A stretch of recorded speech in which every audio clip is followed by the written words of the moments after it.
आप देख रहे हैं श्री हरि कृपा आश्रम चैनल। संस्थापक स्वामी श्री हरि चैतन्य पुरी जी महाराज।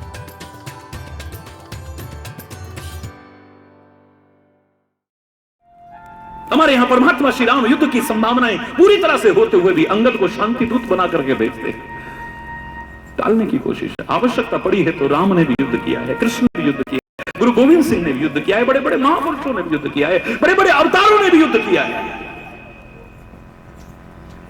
जहां तक हो सका है इसे टालने की कोशिश की है उन्होंने। युद्ध अंतिम समाज हित में कोई निर्णय नहीं है, मानवता के हित में निर्णय नहीं है।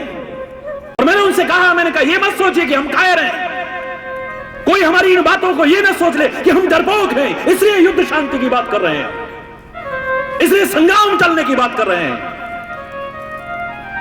हमारी संस्कृति है तो हमारे अंदर शूरवीरता कूट कूट के भरी है। यह आवश्यकता पड़ी है तो संत रूप में गुरु गोविंद सिंह ने भी राष्ट्र रक्षा के लिए, धर्म रक्षा के लिए तलवार तक उठाने की कोशिश की। अगर ऐसी नौबत आ जाए, तुम कायर मत समझो इन भारतीयों को। बॉर्डर पर कह करके मैं यही आया था, क्योंकि मैं तो विश्व शांति का संदेश लेकर के आया हूं, विश्व बंधुत्व का भाव लेकर के चला हूं, जो मेरे राष्ट्र की संस्कृति का है। सर्वे भवन्तु सुखिनः का भाव लेकर के चला हूं। तुम अपने लिए मुसीबत को बुलावा मत दो और मानवता के लिए मुसीबत को बुलावा मत दो। लेकिन हमारे यहां शूरवीरता की परिभाषा दूसरी है। तुम शूरवीर अपने आप को समझते हो निर्दोषों का रक्त बहा करके, हिंसा का नंगा तांडव मचा करके। लेकिन हमारे यहां महापुरुषों ने कहा कि शूरवीर कौन है? जो लड़े दीन के हेतु, सूरा सोई सूरा सोई। कौन है शूरवीर? जो लोगों में खौफ पैदा करता है, जो छुप छुप करके वार करता है, आतंक फैलाने की कोशिश करता है। नहीं, कायर हैं ऐसे लोग। वो तो सामने आकर के मुकाबला भी करने की हिम्मत नहीं कर सकते, दुबक दुबक करके वार करते हैं। कौन है शूरवीर?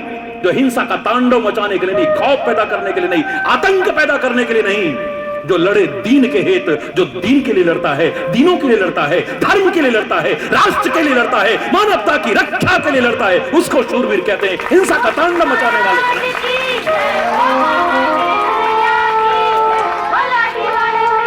जो लड़े दीन के हेतु, सूरा सोई सूरा सोई। और जब लड़े तो फिर मैदान छोड़ करके पीछे न हटे। गुरु गोविंद सिंह कहते, बहुत प्यारे शब्द हैं, फिर पुरजा कट मरे। अगर ऐसी नौबत आई जाए तो फिर पुरजा कट मरे। तो न छाड़े खेत माने युद्ध भूमि, तो न छाड़े खेत, सूरा सोई। जो लड़े दीन के हेतु, सूरा सोई। जो लड़े दीन के हेतु, सूरा बोलो। जो लड़े दीन के, जो लड़े दीन के हेतु, सूरा सोई। जो लड़े दीन के हेतु। हरि बोल, हरि बोल, हरि बोल, हरि बोल, हरि बोल। तो संग्राम रहा। 22 दिन तक संग्राम शब्द की व्याख्या हुई, और शायद हमने कभी सोचा भी नहीं होगा ऐसा प्रभु ने जो हमें अर्थ दिया कि संग्राम होना चाहिए। हरि बोल, बोलो ना, सारे बोलो। संग्राम, राम का तात्पर्य क्या है? राम का तात्पर्य परमात्मा, राम का तात्पर्य अल्लाह, वाहिगुरु, खुदा, राम, कृष्ण, शिव। आप विभिन्न नामों से उस परम सत्ता को जो पुकारते हो, राम से तात्पर्य धर्म। रामो विग्रहवान धर्म। राम क्या है? विग्रहवान धर्म है। क्योंकि हमारे यहां संकुचित परिभाषाएं नहीं है। हमारे यहां संकीर्ण परिभाषाएं नहीं है, ये तो हम लोगों ने संकीर्णता बना दी है। एक ही परम सत्ता को हम लोग विभिन्न नामों से पुकारते हैं। मेरे प्यारे बच्चों, मेरे भाइयों, मेरी बहनों, कोई उसे राम कह देता है, कोई कृष्ण कह देता है, कोई शिव कहता है, कोई अल्लाह कहता है, कोई वाहिगुरु कहता है, कोई खुदा कहता है। क्या अंतर है इसमें? वही अंतर है जो मम्मी में, माता जी में, गोई में, ईजा में, बा में, अम्मी में, अम्मा में, मैया में, झाई में जो अंतर है वही इनमें अंतर है, वरना कोई भी अंतर नहीं है। कभी क्या अंतर है? राम का तात्पर्य धर्म हमारे साथ होना चाहिए।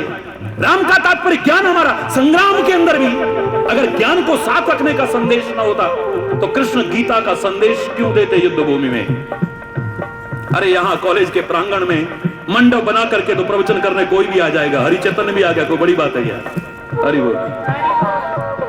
लेकिन युद्ध भूमि में वहां बांसुरी नहीं बज रही थी। हरि बोल। वहां पर ढोलकी नहीं बज रही थी, वहां तो युद्ध के नगाड़े बज रहे थे। चारों ओर तलवारें डटी हुई थी, तोपों के मुंह खुले हुए थे। और ऐसे में भी, उस भीषण संग्राम की स्थिति में भी भगवान श्री कृष्ण गीता का ज्ञान सुनाए और अर्जुन धैर्य पूर्वक सुने। ना ऐसा वक्ता मिला हमें, ना ऐसा श्रोता मिला। तात्पर्य क्या है? अगर युद्ध की स्थिति आ भी जाए, और उसी युद्ध की नहीं, तुम्हारे जीवन संग्राम की, क्योंकि जीवन भी एक संग्राम है। कैसे कैसे जूझ रहे हैं लोग। कोई अभाव से जूझ रहा है, कोई गरीबी से जूझ रहा है, कोई बेरोजगारी से जूझ रहा है, कोई भूखमरी से जूझ रहा है, कोई कलेश से जूझ रहा है। पता नहीं काहे काहे से जूझ रहे हैं। क्यों आप लोग नहीं जूझ रहे हो? बोलो ना।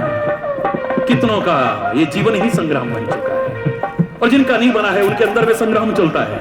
अच्छाई बुराई का संग्राम चलता है, धर्म अधर्म का संग्राम चलता है, सत्य असत्य का संग्राम। ये द्वंद्व युद्ध तो हर एक के अंतर में चल रहा है।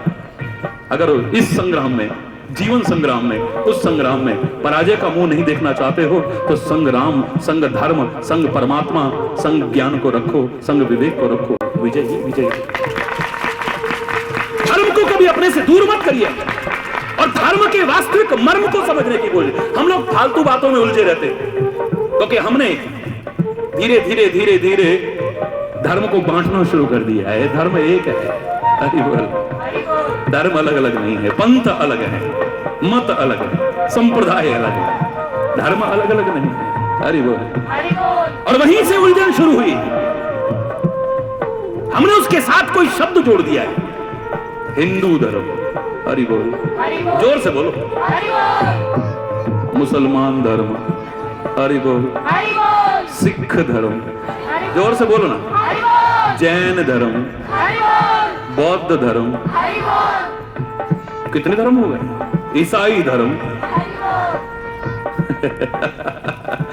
ना ना ना ना ना ना, हमें धार्मिक बनना है। हमें धर्म को अपने जीवन का अंग बनाना है, चाहे वो किसी भी रूप में अपनाए। हम धर्म को अपने जीवन में अपनाए, धर्म के वास्तविक मर्म को समझकर कुछ नहीं पा पाएंगे, व्यर्थ की बातों में उलझे रहेंगे। हमारी स्थिति वो हो जाएगी कि हमारे घर में कोई चल करके आया और अतिथि सत्कार का एक आदर्श रखने वाला भारतीय अपने घर में कहता है जाओ दूध ले आओ। हरि बोल। काफी देर में आया, साहब आपने ये तो बताया ही नहीं कि काली गाय का लाऊं या गोरी गाय का लाऊं। हरि बोल। दूध तो लाना था, लेकिन गाय का लाऊं कि भैंस का लाऊं? उन्होंने कहा गाय का लाओ भाई। फिर काफी देर बाद लौट के आया, दूध क्यों नहीं लाए? बोले ये तो आपने बताया नहीं कि काली का लाऊं कि गोरी का लाऊं। अरे बोल।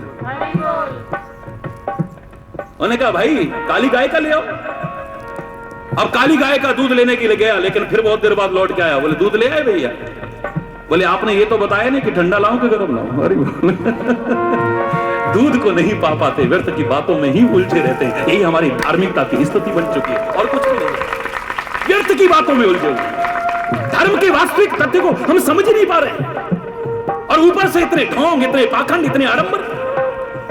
भारत जैसे विकासशील, क्या मैं तो कह रहा हूं विकसित देश में, ऐसे विकासशील नहीं कहता हूं, कम से कम आध्यात्मिकता में, कम से कम ज्ञान में, कम से कम शांति के संदेश में, कम से कम धर्म की स्थिति में विश्व का गुरु रहा है ये भारत, जगत गुरु रहा है ये भारत। और ऐसे भारत देश में अभी तक ये स्थिति कि जरा सी बारिश नहीं हुई तो अपने ग्रह की लक्ष्मी को, अपनी बेटियों को, अपनी बहुओं को इस लालच के पीछे इंद्र देवता को खुश करने के लिए नग्न करके खेतों में हल जुतवा रहे। तुम्हें शर्म आनी चाहिए, शर्म आनी चाहिए तुम्हें।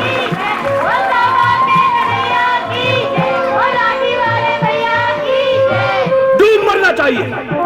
मेरे मुंह से गलत तो लगेगा, लेकिन हृदय को वेदना हो रही है। आज जब मैंने अखबार में पढ़ा था, दूर की बातें छोड़िए, इस क्षेत्र में भी पढ़ा, अपने घर की बहू बेटियों को नंगा करके उनसे हल जुतवा रहे हैं। बारिश हो जाए, इतने स्वार्थी हो गए। महाराज जी तो जहां भी गए, अभिमान से नहीं कह रहा हूं, और मेरा कोई चमत्कार नहीं है, वहीं पर मौसम की भी अनुकूलता हुई और सबको सब कुछ मिला। और मैं दावे से कह रहा हूं, आपको भी सब कुछ मिल जाएगा। इन ढोंग और पाखंडों में आंडा बोंगड़ पढ़ने की जरूरत नहीं है। समझ जाओ, थोड़ा समझ जाओ। अभी भी इस धर्म को ढकोसला मत बनाओ। भारतीय संस्कृति इतनी महान संस्कृति, इसका मजाक मत उड़ाओ। क्यों कर रहे हो? मेहनत तो तुम्हारे अभी कमी में नहीं है, मेहनत तुम भी कर सकते हो। अरे मेहनत का अपना महत्व है, लेकिन सब कुछ दिया है उसके लिए अब तक एहसान फरामोश कभी बनने की कोशिश मत करो। तभी ऐसी स्थितियां आती है। ये यज्ञ जो आज गली गली में हो रहा है, यही नियमित अगर होने लगे, यही जो कीर्तन अब गली गली में हो रहा है, यही अगर नियमित इतने घंटे ना सही 2 मिनट होने लगे, नियमित 2 मिनट होने लगे, यही जो जिगा जिगा भंडारे खोले जा रहे हैं, यही दरवाजे पर आए हुए भिखारी को दुत्कार करके ना भगाया जाता, उसे रोटी के 2 टुकड़े दिए होते कभी। मैं दावे से कह रहा हूं, बुरी बात तो लग सकती है, लेकिन आज ऐसी नौबत हम लोगों को देखने की स्थिति न आती। कभी आजमा कर देखिए, कैसे कैसे ढोंग, कैसे कैसे पाखंड।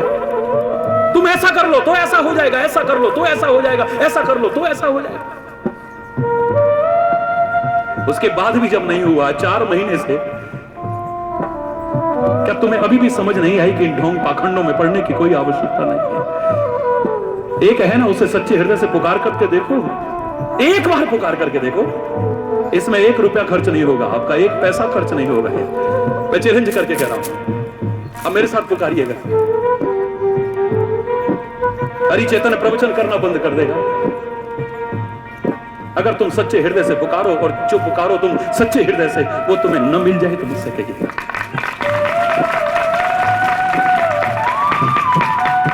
लेकिन इन ढोंग और पाखंडों को, आडंबरों को छोड़ करके धर्म के वास्तविक मर्म को समझने की कोशिश कीजिए। धर्म विज्ञान सम्मत है, और ये तभी समझोगे जब अच्छे संगति में बैठोगे। और सौभाग्य से हम सबको एक सद्विचार रूपी अच्छी संगति मिली है ईश्वर की कृपा से। हरि बोल। ये 4 दिन भी काफी है, कम नहीं है। मैं तो कह रहा हूं, ये 4 दिन तो क्या, 4 घंटे तो क्या, 4 मिनट भी अगर ऐसा साथ मिल जाए कि हम लोग बैठ करके सद चर्चा करें, परमात्मा का स्मरण करें, अपनी गलतियों को समझें और उन्हें दूर करने का संकल्प ले लें, तो ये 4 मिनट भी 4 जन्म से भी कहीं ज्यादा सार्थक होंगे।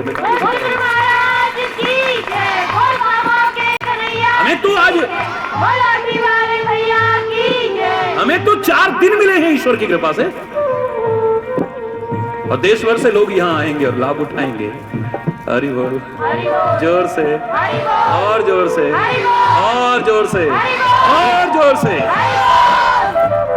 लेकिन हम समझने की कोशिश करें, संघ के महत्व को समझें। संग्राम शब्द मैंने कहा है तो उसमें भी पहला शब्द है संग।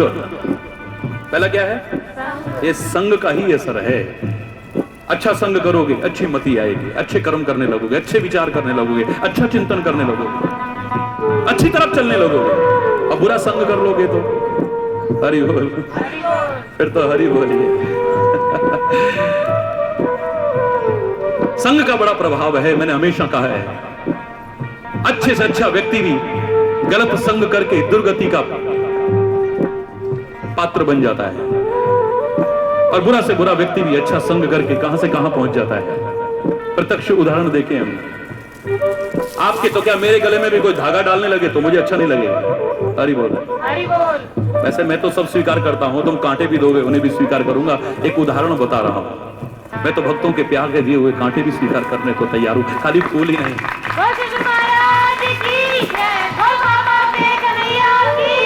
आप सीधे सीधे किसी के गले में धागा डालने की कोशिश कीजिए ना, अच्छा लगेगा क्या है? और यही फूल का साथ करके तब धागे को डालिए, उसका हृदय गदगद हो जाएगा। इस संग का प्रभाव देखिए आपके सामने।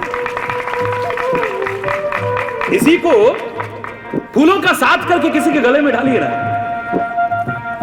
आपकी भावनाओं को देख करके सामने वाले का हृदय गदगद हो जाएगा। इसके संग का ही प्रभाव है। मैंने लोहा कभी तैरते नहीं देखा, आप भी नहीं देखोगे कभी, देखोगे कभी? हिम्मत नहीं कर सकता कोई लोहे को तैरा के दिखा दे कोई। अभी तक विज्ञान का ऐसा कोई चमत्कार नहीं हुआ और ना कभी होगा। लेकिन संग का चमत्कार तब भी था, आज भी है और आगे भी रहेगा। अरे तो लोहे की एक छोटी सी पिन तो क्या, लोहे की बड़ी बड़ी शिलाएं भी अगर नाव का साथ कर लें, लकड़ी का साथ कर लें, तो वो भी तैर करके पार हो सकती है। इसमें कोई असंभव कार्य नहीं। ये संग का ही प्रभाव है। ये काय का प्रभाव, बोलो ना, काय का? संग का प्रभाव है। हमने नहीं देखा लोहे को कोई मार रहा हो, मैंने नहीं देखा कभी, सच बता रहा हूं। लोहे को पीटते हुए मैंने किसी को नहीं देखा है, लेकिन लोहा भी पिटता देखा है घन और हथौड़ों से, जब अग्नि का साथ कर लेता है। और तभी तक पिटता है जब तक आग रहती है उसमें। अरे बड़ी बुरी मार पड़ती है उसमें। और कब तक पड़ती है? जब तक, बोलो ना। और उसके बाद फिर चैन नहीं है, फिर तो कहीं कील के रूप में ठुक रहा है, तब मार पड़ रही है, कहीं कैसे कभी कैसे, बोलो ना। इकाई का प्रभाव है। भट्टी में जब डाला गया तब गया है, अब इसकी पिटाई हो रही है। इस संग का प्रभाव है। अग्नि तो हमारे यहां देवता है। हमारी भारतीय संस्कृति, अरे जन्म से लेकर के मृत्यु तक, यहां तक कि हमारे शरीर में भी अग्नि अगर बंद हो जाए तो, हरि बोल, बोलो ना। सच्ची बताता हूं, अग्नि के महत्व को कौन कम कर सकता है। लेकिन अग्नि देवता कहे जाते हैं हमारे यहाँ, पूजा करते हैं, सम्मान करते हैं। लेकिन वही अग्नि देवता जैसा संग करते हैं, मैंने उनकी वही स्थिति देखी है। यज्ञ की वेदी में अगर वो सम्मिलित हो जाएं, पुष्प डाले जाते हैं, आहुतियां दी जाती है, मंत्रोच्चारण किया जाता है, सम्मान किया जाता है उन्हीं अग्नि देवता का। और वही कूड़े के ढेर का अगर साथ कर लें तो लोग उनकी तरफ देखना तो दूर, नाक बंद करके वहां से भागने की कोशिश करते हैं। देखिए, वही अच्छी अगर लकड़ियों का लोग उसे सेकते हैं और मुर्दे का साथ कर ले तो हरि बोल, डर लगता है लोगों, उन्हीं अग्नि देवता से। वही अगर चूल्हा जलाती है, कुछ अच्छा काम करती है तो बहुत अच्छी लगती है, और वहीं कहीं भयानक रूप धारण करके लोगों का घर जलाने लग जाए तो फिर वो अच्छी, बोलो ना। वही अग्नि है जिसे रोज हम अपने घर में लाना चाहते हैं, वही अग्नि है जिसे हम भगाना चाहते हैं, अब पानी डाल करके भगाना चाहते हैं, फायर ब्रिगेड को बुला करके या खुद मेहनत करके या मिट्टी डालते हैं उसके ऊपर। वही अग्नि है, कोई अलग नहीं है अग्नि, और वही अग्नि है। अगर ये लोहे का साथ कर लेती है तो पिटती है, ये इसकी पिटाई होती है। जब तक लोहे का साथ रहता है इसकी पिटाई होती है। बोलिए, ये वही अग्नि देवता है जिनकी हम पूजा करते हैं, और हमने तो इन पर जूतों से लोगों को रोनते देखा है। इसी अग्नि देवता ने अगर साथ कर लिया है बीड़ी और सिगरेट का, हरि बोल, आखिरी कश पी के लोग डालते हैं और ऊपर जूतों से ऐसे रोनते हैं। ये संग का प्रभाव नहीं है तो ये देवता कोई अलग अलग नहीं है। ये कौन है? ये वही अग्नि देवता है। सत्संगति की महिमा को समझने की कोशिश करो, ये नहीं मिलती है, सब कुछ मिल जाएगा दुनिया में। किसी ने गलत नहीं कहा कि सुत दारा धन लक्ष्मी ये तो पापी के मुंह होए, पर संत समागम हरि कथा तुलसी दुर्लभ दोए। बड़े भाग्यशालियों को मिलते हैं और तुम्हें मिले हैं परम सौभाग्यशाली। ईश्वर की कृपा हुई है तुम्हारे लिए।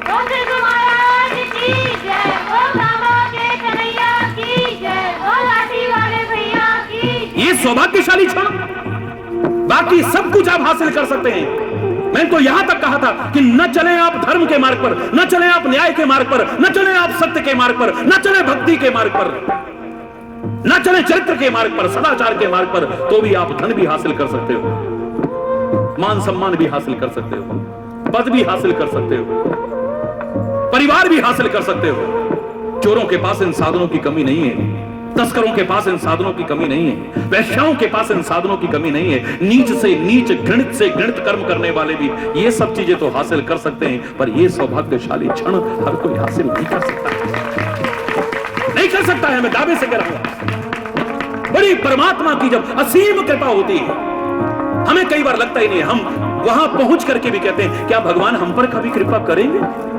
हरि बोल, जोर से सारे बोल।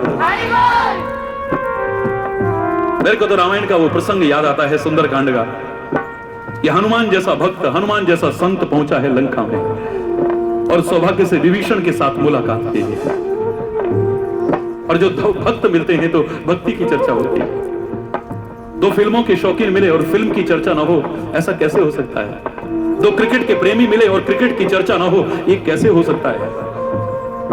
दो उपन्यासों के प्रेमी मिले और उपन्यासों की चर्चा ना हो, ये कैसे हो सकता है? दो राजनीति के प्रेमी मिले और राजनीति की चर्चा ना हो, ये कैसे हो सकता है? लेकिन जब दो भक्त और सत्संगी मिले और भक्ति और सत्संग की बात ना हो तो हमें शर्म आनी चाहिए। बोलिए, कई बार हम अपने आप को भक्त समझते हैं और दो भक्त बैठ करके भी, अरे फलाने के बारे में सुना तुमने, अरे ऐसा, अरे वैसा, अरे ये कमाल है। हम भक्त कैसे हैं, हम सत्संगी कैसे हैं? सोचो जरा, बुरा मत मानना मेरी बात। क्रिकेट के प्रेमी मिले और क्रिकेट की चर्चा ना हो, राजनीति के प्रेमी मिले और राजनीति की चर्चा ना हो, फिल्मों के शौकीन मिले और नई फिल्म की और पुरानी फिल्म की चर्चा ना हो,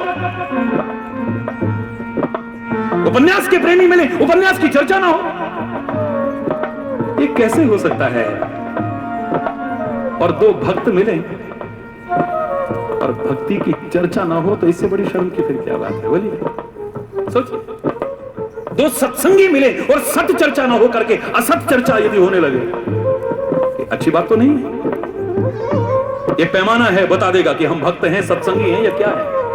अरे बोल, ये अपने आप पता लगेगा, कोई आपसे कहेगा नहीं, मुझसे कोई कहेगा नहीं।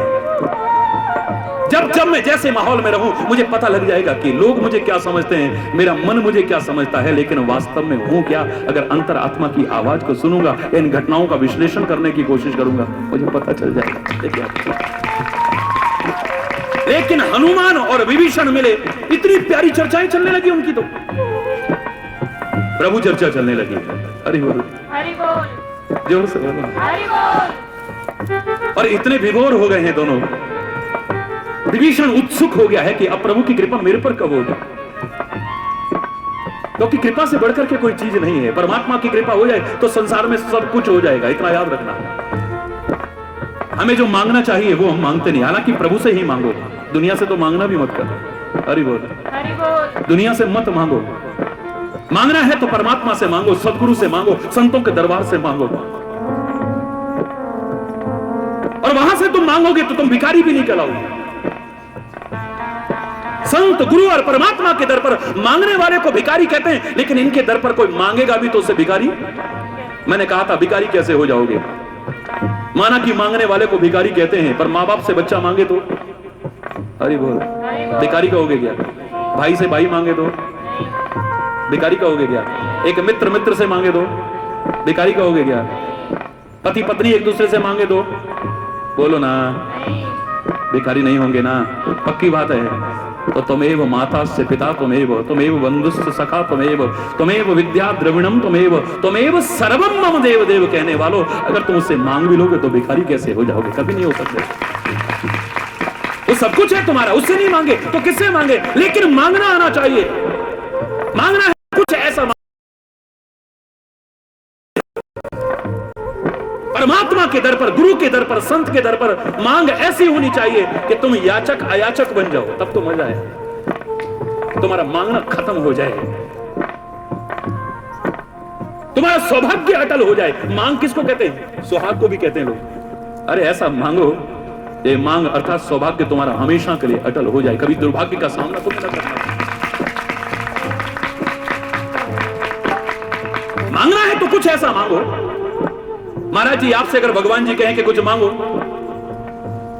तो मैंने कहा हरिचेतन से भगवान जी कहें कि तेरी जो इच्छा हो मांग ले, तो हरिचेतन सबसे पहले यही कहेगा कि मेरी मांगने की इच्छा ही खत्म कर दो, मुझे और कुछ नहीं चाहिए। अगर तो इच्छा हो वो मांग लो पुत्र, जो इच्छा हो मनवांचित, मेरी इच्छा ही खत्म हो जाए बस। अगर इच्छा हो एक ही हो कि इस समाज के काम आ सकूं, इस राष्ट्र के काम आ सकूं और तेरा नाम लेते हुए अच्छा जीवन जी सकूं, इसके अलावा कोई इच्छा बाकी नहीं।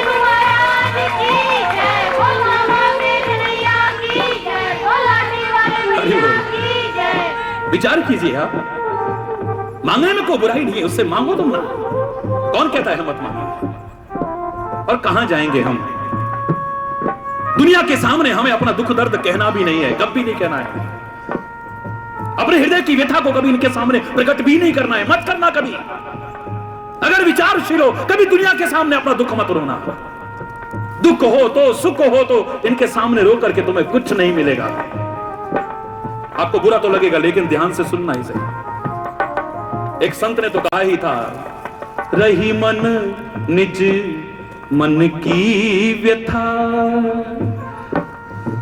मन ही राखो गो,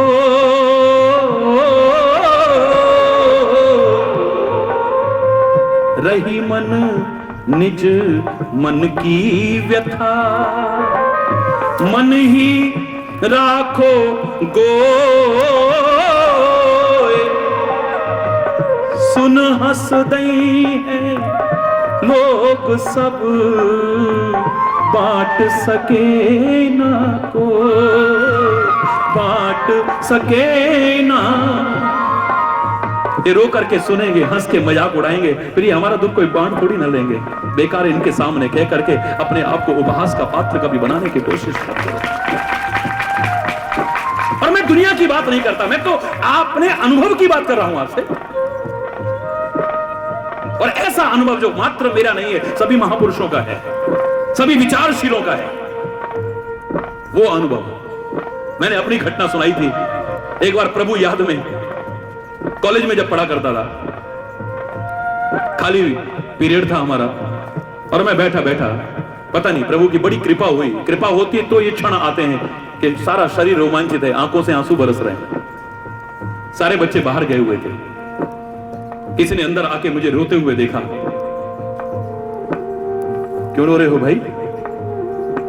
तो मेरे आंसू और तेज हो गए। मैंने कहा बस प्रभु की याद आ रही थी, और कोई बात नहीं, कोई परेशानी नहीं है। अरे भैया बड़े किस्मत वाले हो, बड़े भगत हो यार तुम तो। मुझसे तो ये कहा और बाहर जाके, अरे देखो अंदर भगत जी रो रहे हैं, मजाक उड़ाया बाहर जाकर के। उस दिन मेरे मुंह से चंद पंक्तियां निकली थी, आज तक याद है मुझे वो पंक्तियां। बहुत प्यार मिला है लोगों का बचपन से, बहुत सम्मान मिला है, लेकिन ऐसे जो क्षण आए हैं, ये शिक्षा दे करके गए, जब सारे के सारे मजाक उड़ाते हो, और भगत जी क्या बात है, बड़े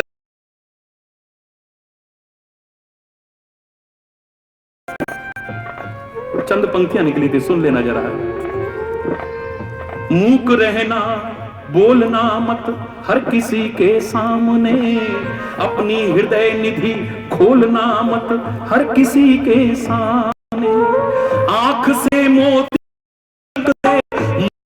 का कौन जाने, तू इन्हें चुपके संजोले, ये बड़े अनमोल दाने, इस निठुर जग की तराजू पर हृदय को तोलना मत, मूक रहना बोलना मत, मूक रहना बोलना मत हर किसी के सामने, हर एक के सामने अपनी, मूक रहना बोलना मत हर किसी के सामने, अपनी हृदय निधि खोलना मत हर किसी के सामने।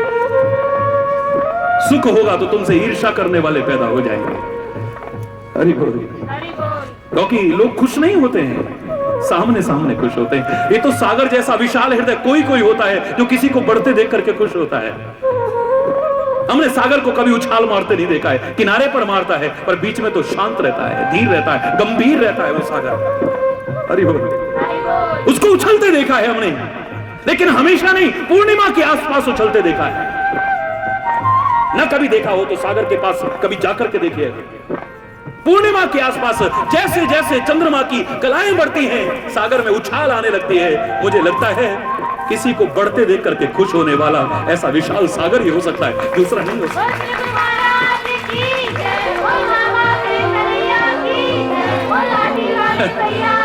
वरना तो भाई भाई को बढ़ते खुश नहीं है। मेरे बच्चों को, मेरे भाइयों, मेरी बहनों को,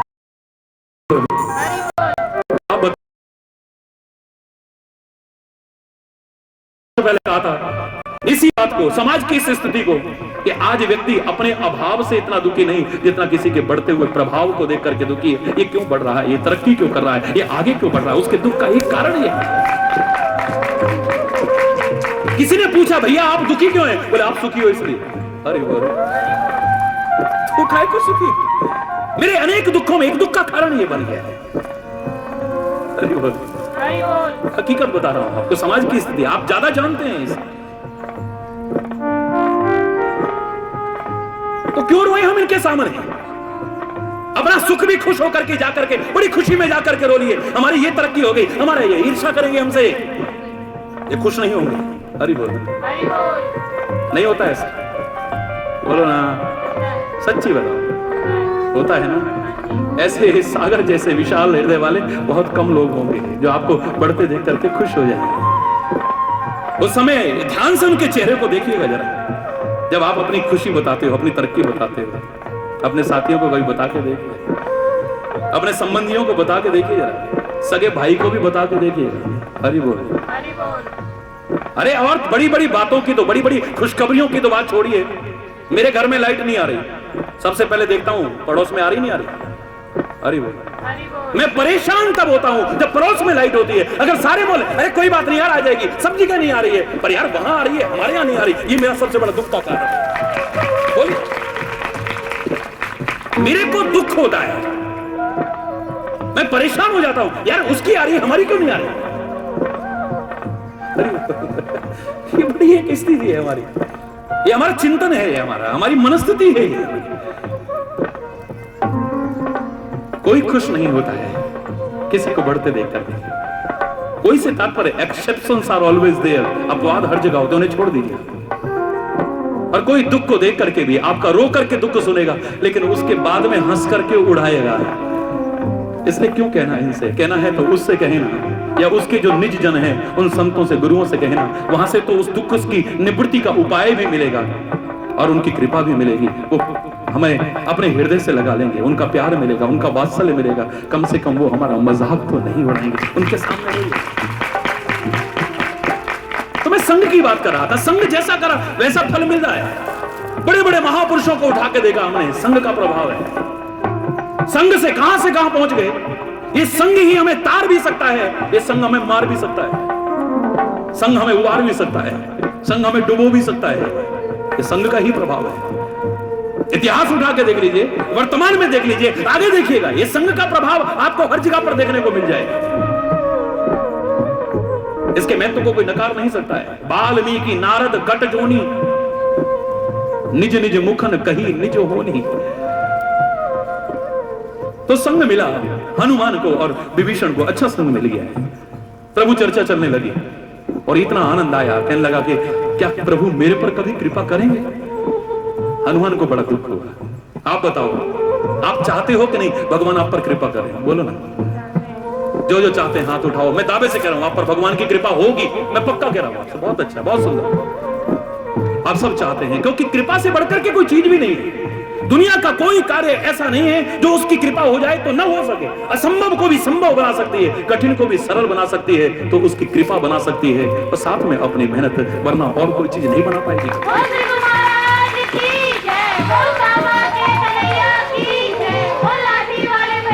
मेहनत तो आपको करनी है, और मेहनत तो वैसे भी करते हैं, लेकिन जो मेहनत करके भी हासिल न कर पाओ या सहज में हासिल न कर पाओ, उसकी कृपा हो जाए तो सहज में हो जाएगी। मैं मेहनत के महत्व को कम नहीं करता हूं। मैं आपको बेवकूफ नहीं बनाऊंगा कि आप खाली श्री यंत्र अपने घर में रख लीजिए, आपके घर में लक्ष्मी बरसेगी। हरि बोल। मैं नहीं कहूंगा, कभी नहीं कहूंगा। श्री यंत्र के महत्व को मैं मानता हूं, लेकिन खाली श्री यंत्र रख करके तुम्हारे घर में लक्ष्मी बरस जाएगी, मैं कभी नहीं कहूंगा। हरि बोल। लक्ष्मी का पाठ करके, लक्ष्मी स्तोत्र का पाठ करके आपके घर में लक्ष्मी बरसेगी, मैं कभी नहीं स्वीकार करूंगा ऐसा। लक्ष्मी की मात्र पूजा करने से आपके घर में लक्ष्मी के अंबार लग जाएंगे। कम से कम हरि चैतन्य तो हरि बोल ऐसा नहीं कहेगा। लक्ष्मी का देवता तो श्रम है। जापान इत्यादि ने कोई श्री यंत्र नहीं रखा है अपने घर में। लक्ष्मी स्तोत्र का पाठ नहीं करते वो लोग, लक्ष्मी पूजा नहीं करते वो लोग, लेकिन लक्ष्मी ऐसे बरस रही है। अभी आप हिरोशिमा का युद्ध को याद कीजिए, ज्यादा समय नहीं हुआ, लेकिन उसके बाद भी धन में विश्व में अपना स्थान बना लिया है जापान ने। तो श्रम के महत्व के कारण, किसी और चीज के कारण नहीं। देखिए, बोलिए। हाँ, साथ में आप पूजा कीजिए, साथ में आप श्रद्धा रखिए, मेहनत के साथ साथ, क्योंकि उनके पास पैसा तो आ गया है लेकिन शांति नहीं है। अमेरिका में चले जाओ, रूस में चले जाओ, जर्मनी में चले जाओ, इंग्लैंड में चले जाओ, क्योंकि मेरे पास तो 150 से ज्यादा देशों के लोग अपने हृदय की भावनाएं भेजते हैं, व्यथित होकर के अपने दुखों को भेजते हैं, और सबका यही है कि हमारे पास सब कुछ है लेकिन शांति नहीं है, चैन नहीं है, सुकून नहीं है। हाँ, श्रद्धा अगर श्रम के साथ साथ आप रखोगे तो इन साधनों के साथ साथ शांति भी मिल जाएगी, चैन भी मिल जाएगा, सुकून भी मिल जाएगा, जो उनको नहीं मिल पा रहा। बाकी धन का देवता तो श्रम है, मेहनत करने से जी नहीं चुराना है कभी। एक बच्चा मेरे पास आया, महाराज जी मेरी नौकरी कहीं और लगवा दो। क्यों बेटा? बोले महाराज जी बड़ी मेहनत करनी पड़ती है वहां। मैंने कहा तू मेरा शिष्य नहीं, किसी और गुरु के पास जा। क्या कह रहे हो महाराज जी?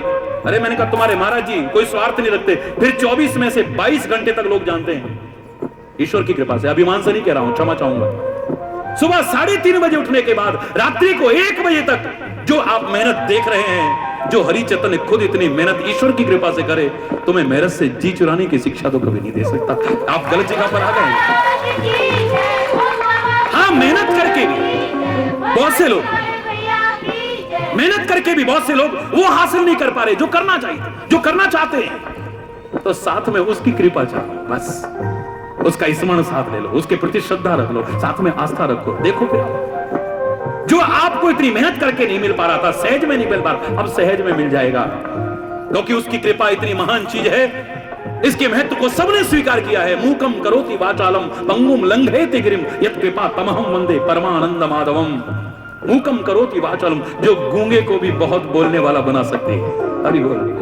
मूकम करोति वाचालम पंगुम लंघयति गिरिम, जो लंगड़े लूले को भी दुर्गम पर्वत पार करा सकती है।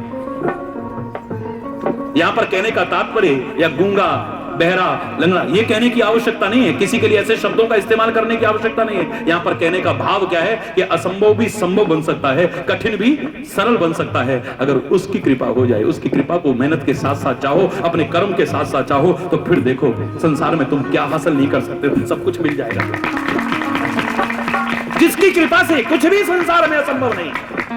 तुलसी ने कहा मुंह को होए वाचाल पंगु चढ़ी गिरिवर गहन, जासु कृपा सुदयाल द्रवहु सकल कलिमल दहन।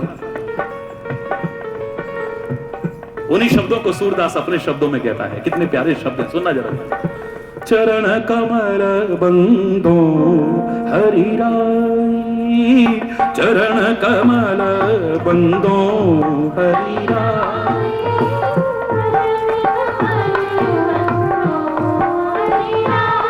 हरि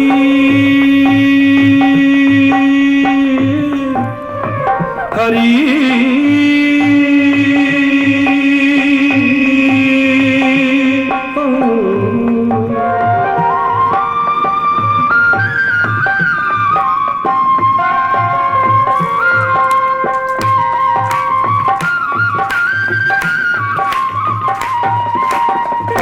चरण कमल बंदो हरि राई, चरण कमल बंदो जाकी कृपा पंगु गिरि लंघे, जाकी अंधे को सब कछु दर्शाई।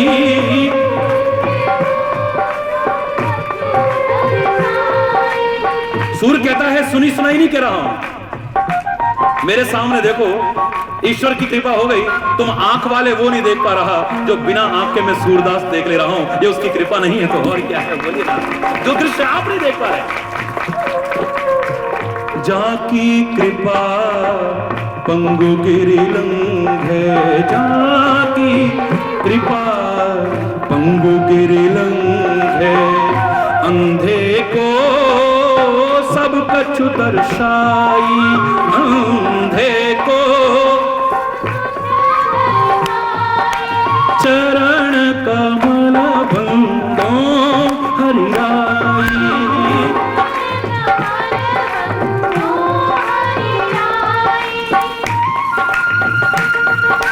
हरि बोल।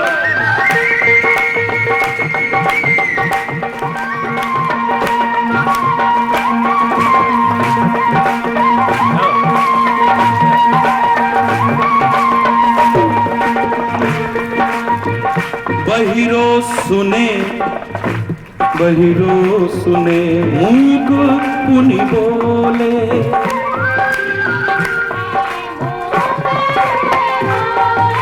बहिरो सुने मूक पुनि बोले, बहिरो सुने रंग चले सिर छत्र धराई, रंग चले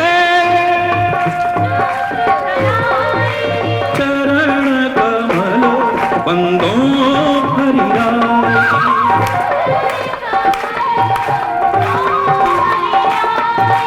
चरण कमल बंदो हरिराई।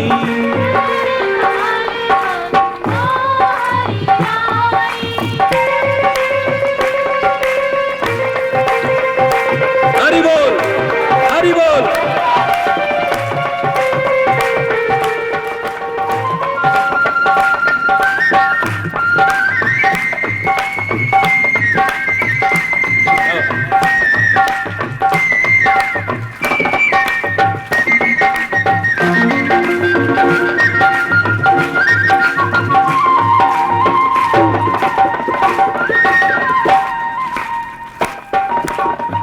सूरदास स्वामी करुणामय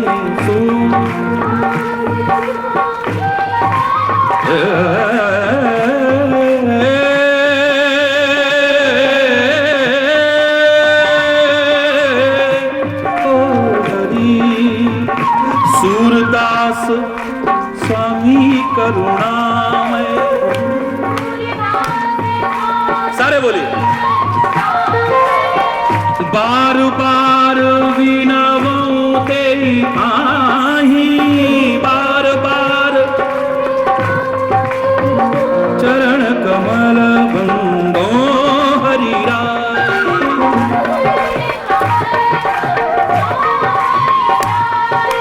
चरण कमल बंदो हरिराई।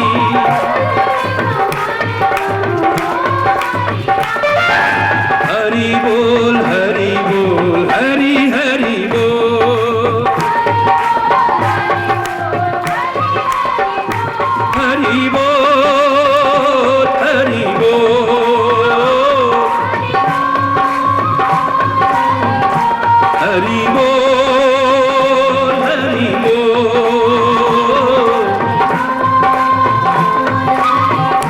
हरि बोल, हरि बोल, हरि बोल, हरि बोल, हरि बोल, हरि बोल, हरि बोल, हरि बोल,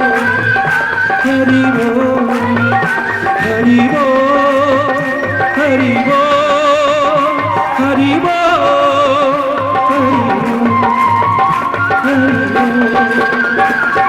बोल।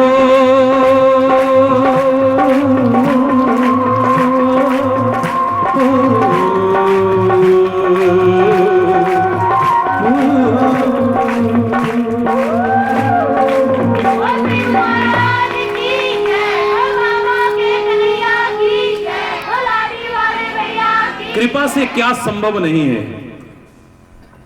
तो विभीषण कहने लगा, हनुमान जी कभी भगवान जी मेरे पे कृपा करेंगे? हरि बोल। सुंदरकांड में आप पढ़िए, बड़े एक पंक्ति का है बस, और समय भी हो रहा होगा। हरि बोल। हाँ सही हो रहा है ना? हाँ क्योंकि यहाँ तो कंप्यूटराइज घड़ी है, दूसरी तो पहनता नहीं मैं, लेकिन परमात्मा अपने आप बताते समय होने वाला है ना। हरि बोल। तो ये दो शब्द जरूर सुनिए आप, और ये आप पढ़िएगा इसे रामायण में जाके, सुंदरकांड में। हनुमान जी से वार्तालाप के दौरान विभीषण कहता है, क्या मुझ पर कभी कृपा करेंगे प्रभु? हनुमान को रोना आ गया है, कुछ जवाब देने के बजाय वो रोने लगा। कमाल है, पूछा है तो कोई उत्तर दीजिए ना। लेकिन हनुमान जी रो रहे हैं। विभीषण सोचने लगा, आखिर ऐसा क्यों? हनुमान तो बड़ा विचारशील है, ये उत्तर देने की बजाय रोना क्यों कर रहा है? सोचते सोचते सोचते सोचते अपनी गलती का एहसास हो गया है। और जो विभीषण एक क्षण पहले हनुमान से कह रहा था कि कभी प्रभु कृपा करेंगे, वो हनुमान अब क्या, विभीषण क्या कह रहा है सुनो। जो रघुवीर अनुग्रह कीना, तो तुम मोही दरस हट दीना। अब मुझे पता लग गया है, मेरे को अपनी गलती का एहसास हो गया है। मैं कह रहा हूं कि क्या प्रभु मुझ पर कभी कृपा करेंगे? बात को बदल करके हनुमान ने अपने ऊपर कृपा सुनाना शुरू किया। अरे देखो, एक मंद में मोह बस, कुटिल हृदय अज्ञान, पुनि प्रभु असमय अधम सखा सुन, मोह पर रघुवीर, कीनी कृपा सुमिर गुण भरे विलोचन नीर। मेरे जैसा अधम एक वानर, जिसका नाम भी सुबह कोई ले ले तो भोजन नसीब ना हो। ये हनुमान जी के विनम्रता के शब्द हैं। ऐसा नहीं कि हनुमान जी का नाम लो तो आपको भोजन नहीं मिलेगा, एक गलत भ्रांतियां पैदा मत करिएगा। ऐसा था मैं, आज मेरे पर परमात्मा ने कृपा की है, इतनी कृपा की है, बस इतनी कृपा की है, कहते कहते आंखों में आंसू भरा है। विभीषण को अपनी गलती का एहसास हुआ है। अब मोहि भा भरोसा हनुमंता, हे हनुमान। विभीषण कहता है कि जो रघुवीर अनुग्रह कीना, तो तुम मोहि दरस हट दीना। हे हनुमान, मुझे विश्वास हो गया है कि अगर परमात्मा की कृपा नहीं होती, तेरे जैसा भक्त, तेरे जैसा संत मेरे तक ना पहुंच पाता। ये उनकी कृपा हुई है। तुमको भी जबरदस्ती आकर के दर्शन देना पड़ा है, मजबूर होकर के। तुम चाहते ना भी चाहते तो मेरे से दूर नहीं रह सकते थे, तो तुम मोहि दरस हट दीना, जबरदस्ती तुम्हें देना पड़ा है।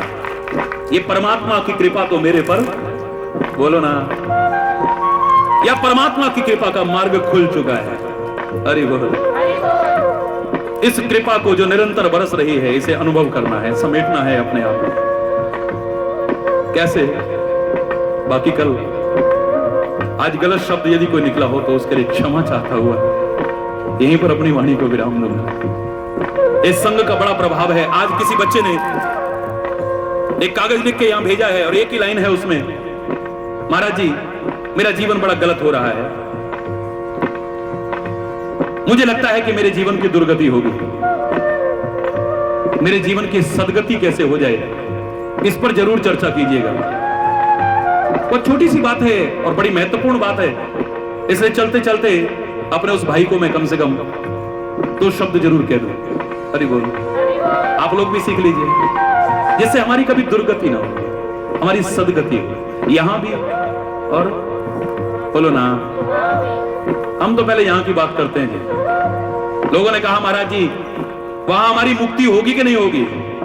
मैंने कहा तू यहां मुक्त हो जा, अज्ञानता से मुक्त हो जा, अंधविश्वासों से मुक्त हो जा, वैर विरोध से मुक्त हो जा, घृणा से मुक्त हो जा, द्वेष से मुक्त हो जा, बदले की भावना से मुक्त हो जा, वैमनस्यता से मुक्त हो जा, मतभेदों से मुक्त हो जा, संकीर्ण। अगर तू यहां इन चीजों से मुक्त हो गया तो वो मुक्ति तो तेरे आगे नाक रगड़ेगी। मैं चैलेंज करके कह रहा हूं, तेरे को कोई याचना करने की आवश्यकता नहीं, क्योंकि हमारी संस्कृति तो यहां जीवन रहते हैं मुक्ति की बात करती है। उस मुक्ति की बात कहां है?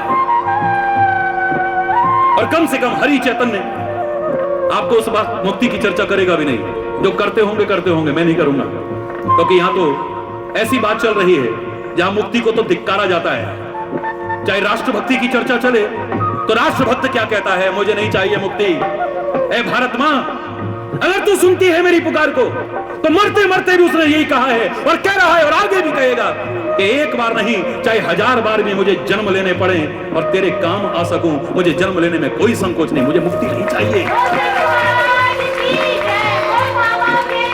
और परमात्मा की भक्ति के मार्ग पर चलने वाला भी, परमात्मा की भक्ति के मार्ग पर चलने वाला भी नहीं चाहता है मुक्ति।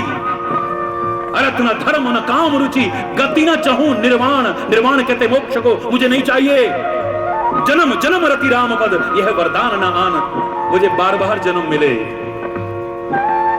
इस जन्म मरण के बंधन से मैं मुक्त नहीं होना चाहता। मां के गर्भ में जो घोर नरक झेलना पड़ता है मैं उससे मुक्त नहीं होना चाहता।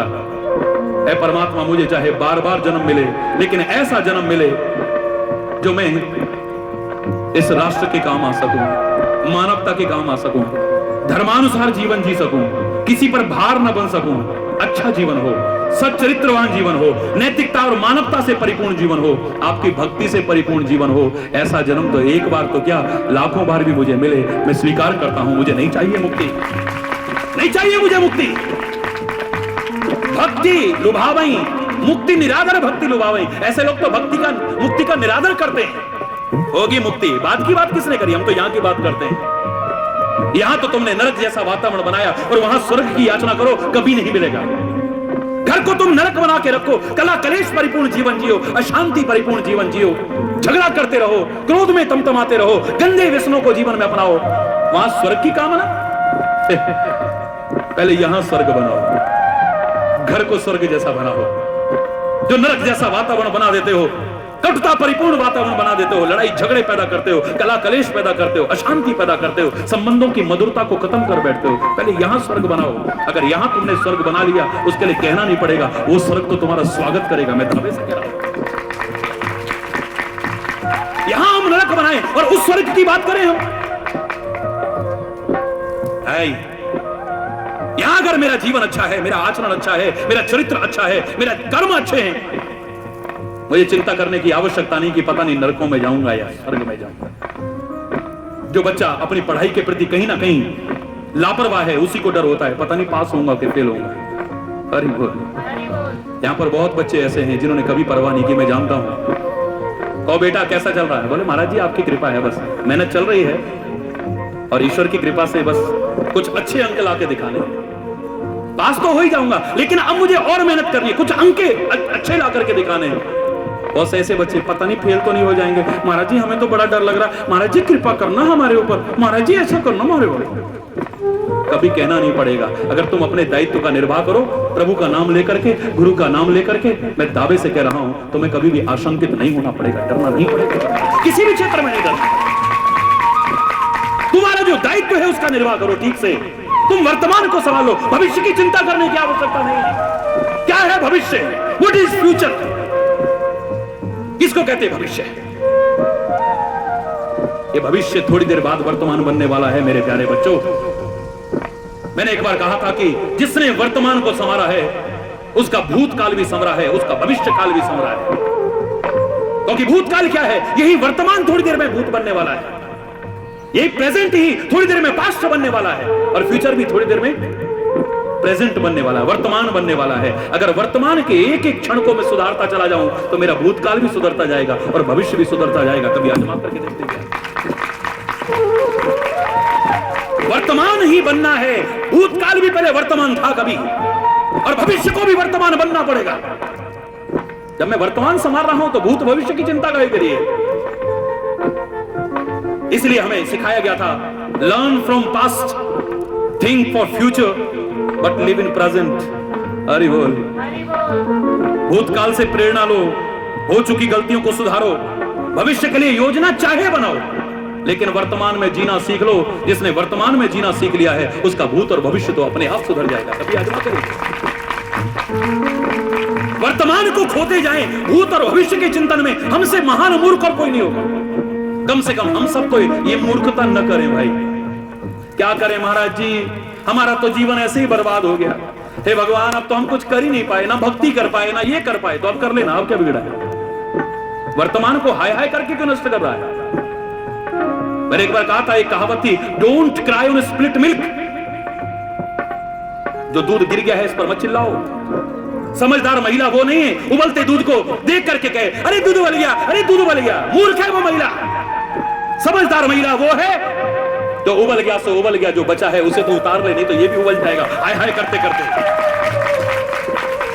Don't cry on split milk. जो स्प्लिट हो चुका है, जो गिर चुका है, उस पर मत चिल्लाओ। बीती ताही विसार दे, अब आगे की सुध ले। वर्तमान को संवार लो, तुम्हारा भूतकाल भविष्य एक रोते हो। हाय हम तो भजन नहीं कर पाए, हाय हम तो, कई बुजुर्गों को देखा मैंने ऐसा कहते हुए, अरे हाय हाय करने की वजह अभी शुरू कर दो ना राम राम, अभी शुरू कर दो ना शंकर शंकर, अभी शुरू कर दो ना परमात्मा, अभी शुरू कर दो अल्लाह, अभी शुरू कर दो वाहेगुरु, अभी शुरू कर दो खुदा, उस परमात्मा का जो नाम तुम्हें अच्छा लगे। अरे अंतिम क्षण में भी अगर शुरू कर देते हो, तुम्हें चिल्लाने की कोई आवश्यकता नहीं पड़ेगी। अंतिम क्षण भी तुम्हारे जीवन को संभाल सकता है। क्यों घबराते हो? हाय हमारा जीवन ऐसे निकल गया, हाय हमारा जीवन निकल गया, निकल गया जो निकल गया। समझदारी इसमें अब समझ जाओ और संभल करके, कैसा संग करके हम इस जीवन को ऊंचा उठाने की कोशिश करें। बाकी कल उस बात का जवाब देते हुए कि महाराज जी हमारी दुर्गति तो ना हो, हमारी सदगति हो, इसका कोई उपाय बताइए। तो सतगति में सत शब्द आता है। हरि बोल। सतगति में सद का ही सद बना हुआ है, सत शब्द है। सत शब्द को अपने साथ जोड़ लेना मेरे प्यारे बच्चे, मेरे भाइयों, मेरी बहनों। सत शब्द को अगर साथ जोड़ोगे तो दुर्गति नहीं होगी, सतगति होगी। क्योंकि सत शब्द परमात्मा का वाचक है, परमात्मा का द्योतक है। और जहां सत शब्द जुड़ गया है, वो जीवन कभी नीचे नहीं रह सकता है, परमात्मा की तरफ ऊंचा उठेगा वो जीवन। क्या करना है आपको? कुछ नहीं करना है सदगति के लिए, दुर्गति से बचने के लिए। खाली परमात्मा का वाचक जो सत शब्द है, उसे जीवन के क्रियाकलापों में जोड़ना है। पुरुष आप हैं, सत्पुरुष बन जाइए ना। वचन बोलते हो, सदवचन बोलना शुरू कर दीजिए ना। व्यवहार करते हो, सदव्यवहार करना शुरू कर दीजिए ना। संगति तो किसी ना किसी की करते हो, सत्संगति करना शुरू कर दीजिए ना। कर्म तो कुछ ना कुछ करते हो, सत्कर्म करना शुरू कर दीजिए। जीवन के हर क्रियाकलाप में आप सत शब्द जोड़ लो, कभी दुर्गति आपकी नहीं होगी, सदगति ही होगी आपकी। सत्य शब्द परमात्मा का वाचक है, जिसको सच्चे अर्थों में संत कहते हैं। वो तो दुनिया को दुर्गति से बचाता है। उसकी अपनी क्या दुर्गति होगी? ढोंगियों पाखंडियों की बात नहीं कर रहा हूं, आडंबरियों की बात नहीं कर रहा हूं, अंधविश्वास फैलाने वालों की बात नहीं कर रहा हूं। जिसे सच्चे अर्थों में संत कहते हैं, वो तो अपनी तो क्या दुर्गति होने देगा, औरों को भी दुर्गति से, बोलो ना, क्यों बचाता है? क्योंकि उसमें भी सत शब्द है। संत में भी क्या है? बोलो ना, सत शब्द है। मुझे तो लगा था संत कौन बनता है? जो खाली सत का भाषण नहीं देता है। सत पर बिंदी रखते रखते मेरे मन में परिभाषा आई थी एक बार। लोगों ने बड़ी लंबी लंबी परिभाषाएं दी हैं, पर ईश्वर की कृपा से हरि चैतन्य ने तो बहुत छोटी परिभाषा दी है। सत पर एक बिंदु बैठ गया है, एक छोटा सा जीव बैठ गया है।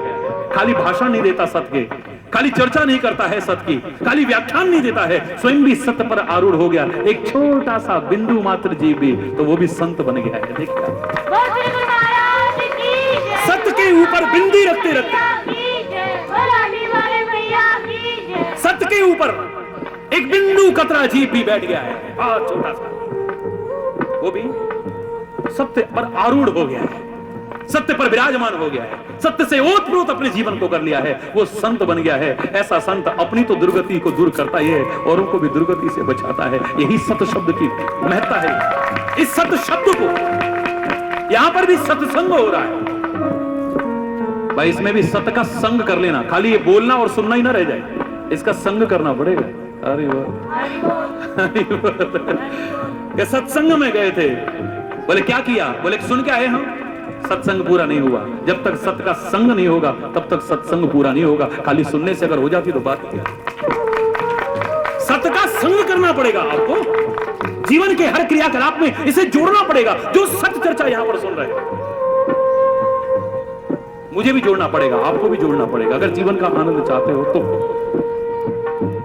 और गुरु पूर्णिमा के अवसर पर हम सदगुरु का स्मरण करके इस आयोजन को मना रहे हैं, तो सदगुरु में भी क्या आता है? बोलो ना यार, है? सत शब्द ही तो आता है, सतगुरु। क्या कहते हैं? खाली गुरु नहीं, गुरु तो कोई भी हो सकता है। माता पिता भी हमारे गुरु हैं, पहले बहुत कुछ सिखाते हैं। शिक्षक भी हमारा गुरु है, सबका सम्मान करना। दुकानदारी सिखाए वो भी तुम्हारा गुरु है, उस्ताद है। गाड़ी चलाना सिखाए वो भी तुम्हारा गुरु है। बाजा ढोलकी बांसुरी वो सिखाए वो भी तुम्हारा गुरु है। तैरना सिखाए वो भी तुम्हारा गुरु है, उस्ताद है, मास्टर है वो भी। यहां तक कि जेब कतरे को जेब कतरी सिखाए उसका वो उस्ताद है, उसका गुरु है। हरि बोल। आजकल तो गुरु शब्द का इतना दुरुपयोग है, बड़ा गुरु घंटाल है ये तो भाई। लोग गुरु की महिमा गाते हैं, गुरु का ये दुरुपयोग हो रहा है। अरे बड़ा गुरु घंटाल आदमी है, तुम नहीं जानते हो इसको। पर यहां गुरु की बात नहीं हो रही है, उन गुरुओं का भी सम्मान कीजिए, लेकिन यहां तो सतगुरु की, जो स्वयं सत्य पर आरूढ़ होकर के तुम्हें सत्य मार्ग पर चलने की प्रेरणा दे रहा है, सत्य से ओतप्रोत जीवन बनाने की प्रेरणा, उस सदगुरु की शरण में आ जाओ, उसके बताए रास्ते पर चल जाओ, कभी दुर्गति के पात्र नहीं बनोगे। कभी भी दुर्गति नहीं होगी, और बच जाए हम लोग दुर्गति से, क्योंकि हम सबकी दुर्गति हो रही है। होगी क्या? हो रही है। बाहर गर्मी, हम सारे व्याकुल हैं, देखिए आप। हालांकि मैं तो उसके आश्रित हूं, उसके भरोसे चलता हूं, तो वो ध्यान रखता है, जहां जहां गए अपने आप सही कर देता है। उसको पता है ये कोई एसी में नहीं रहता। अरे क्योंकि मैं ये थोड़े से जो आज की स्थिति हो चुकी है, इसको थोड़ा सा तोड़ना चाहता था, ईश्वर की कृपा से, अभिमान से नहीं कह रहा। संत लोग आम आदमी से मिलते नहीं, इस धारणा को तोड़ना चाहता था। क्यों नहीं मिल सकते आम आदमी से? आम आदमी क्यों नहीं मिल सकता है? यहां कौन आम है, कौन खास है? बोलो ना। जहां अभी तक यही भेदभाव है, मैं तो उसे संत ही नहीं मानता, उसे गुरु ही नहीं मानता हूं। दावे से कह रहा हूं।